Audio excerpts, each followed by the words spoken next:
njagala okwebaza Ssaabasajja Kabaka wa Buganda. Ayi Ssaabasajja Kabaka wa Buganda, weebale nnyo ssebo Ssaabasajja Kabaka wange. Otebuse abalabe bo. Otebuse abalabe bo nga taatawo Muteesa bwe yatebuka abalabe be. Newankubadde ebyaliwo byaliwo ku bulamu bwa Ssekabaka Muteesa, naye nkwebaza okuba nti nno otebuse abalabe bo ate emirundi mingi. Sijja kudda mu byayita, njagala okuyozaayoza olw'okuba otebuse abalabe bo ku lw'okugaana okugenda okukuwa emmotoka zino ebbiri ku kisaawe Kololo. Weebale nnyo Ayi Ssaabasajja Kabaka, weebale nnyo. Ffe weetuli ennono zaffe nga bw'oluŋŋamiza zituluŋŋamya bulungi nnyo ssebo Ayi Ssaabasajja Kabaka, engeri gy'olina okubeerawo. Thank you so much. Weebale nnyo, weebalire ddala. Wabula njagala ate Ayi Ssaabasajja Kabaka okwongera okukwebaza ku lw'okubanga nti osobodde n'okutebuka omulabe omutego gw'abadde ateze omunene nga guliko ekinnya ekirimu n'oluwonko.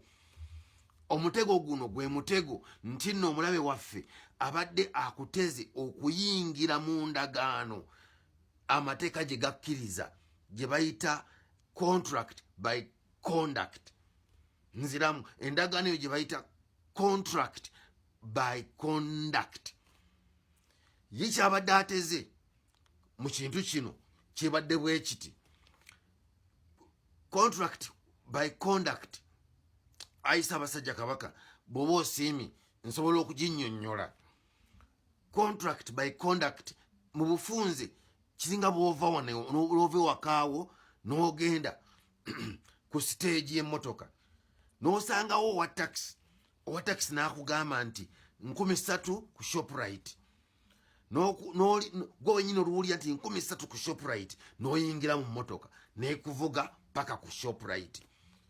Kati oba oyingidde mu ndagaano n'owa takisi oyo nga temwogedde, temunyumiza, naye nga owulidde kyagamba n'okikkiriza n'oyingira saaviisi ye.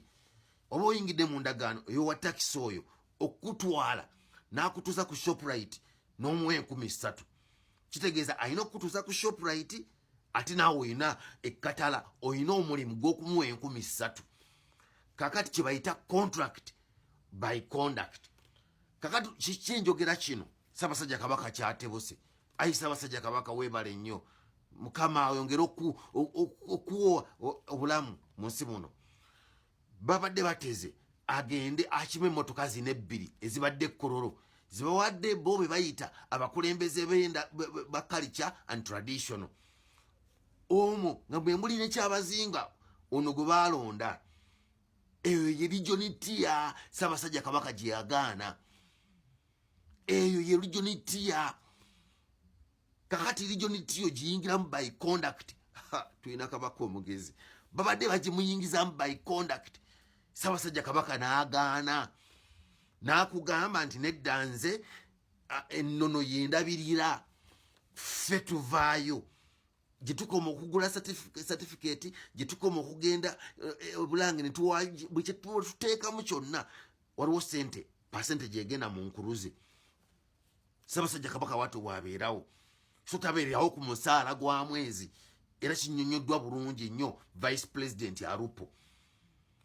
Annyonnyodde bulungi nnyo kibamugambye Mengo nti Ssaabasajja Kabaka tabeerawo ku lwa sente ze bamusasula mwezi ku musaala gwa mwezi. Oyo si Ssaabasajja Kabaka wa Buganda. Ennono zimulabirira mu buli ngeri yonna. Kakati gwe bogezaako ate okumuliisa omusaala gwe yagaana gumwali mwagala okumuwa nga muyita mu tteeka lye mwali muyita Region Tier. Eyo ye Region Tier yennyini.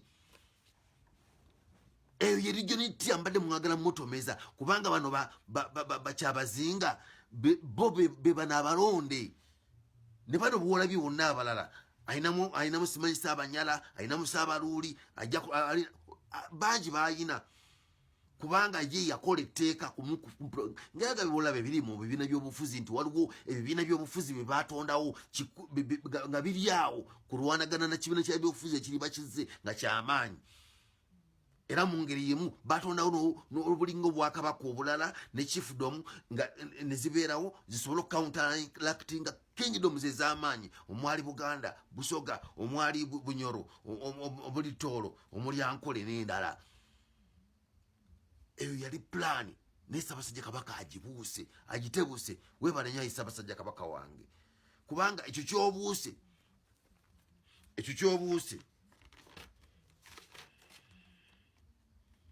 ekyo Ssaabasajja Kabaka ky'obuuse,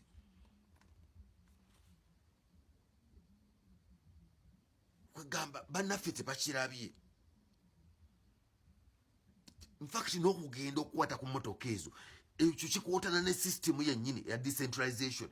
System ya decentralization tekkaanya na kingdomship, tekkaanya era esanyizawo ddala kingdomship.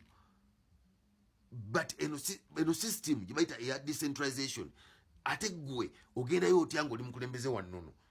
Buli lw'ogendayo oba ogudde muki mu katego kaabwe. Sitaani tateesa, sitaani talokoka, sitaani tabuulirwa njiri. Mb'okutte Bayibuli ogamba sitaani lokoka, tobaka nteese naye kala nzite bulungi, kubanga bakugamba nti sitaani yajja okuzikiriza. Sitaani yajja okuzikiriza, okutta, okuzikiriza n'okukola ki. That is the evil. It is the devil. It came to destroy, to kill. It has no right. It has not even a sparkling light. You get what I'm saying? Thank you so much, my king. Thank you. Kakati, ekyo nawe obanga omaze okitegeera, era ne weebaza Ssaabasajja Kabaka bw'otyo. Ate ggwe ng'ama otya alupo nti ompadde cheeke. Nti cheeke gy'ompadde ate eno onsasula ssente z'obadde olina okusasula omwezi, muziyisizza mu kkubo ddala, awo mubyonoonye. Eyo cheeke Ssaabasajja Kabaka tasobola nagikwatako, tasobola kugikwatako, tasobola, kubanga eriko bebibala bya regional tier. Ebyo byebibala bya Kabaka omulonde, Katikkiro omulonde, byebyo byeyagaana. Temutubuuzaabuza bagundi. Ssaabasajja Kabaka wangala nnyo Magulu Nnyondo, naffe tujja kuyimirira. Buli wanaabangawo ekikyamu tujja kuyimirira. Eyo cheeke nayo mugireke bannange, mugirekere ddala, kubanga ebayingiza mu ndagaano by conduct. Bw'okwata ku cheeke ekuyingiza mu ndagaano by conduct. Nti by conduct wakutte ne ku mmotoka, ku bibala ebya etteeka eriteekawo